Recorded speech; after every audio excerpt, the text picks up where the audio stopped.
व्रजैकमण्डनं समस्तपापखण्डनं स्वभक्तचित्तरञ्जनं Sadaiv नन्दनन्दनं सुपिच्छगुच्छमस्तकं सुनादवेणुहस्तकम् अनङ्गरङ्गसागरं Namami कृष्णनागरम् मनोजगर्वमोचनं विशाललोललोचनं विधूतगोपशोचनं Namami पद्मलोचनं करारविन्दभूधरं स्मितावलोकसुन्दरं महेन्द्रमाननारणं Namami कृष्णवारणम्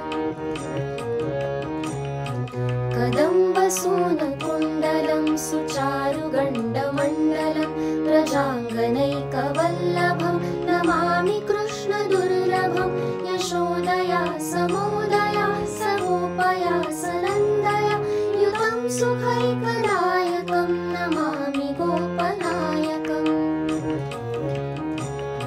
Sadaiv पादपङ्कजं मदीयमानसे निजं दधानमुक्तमालकं Namami नन्दबालकं समस्तदोषशोषणं समस्तलोकपोषणं समस्तगोपमानसं Namami नन्दलालसम्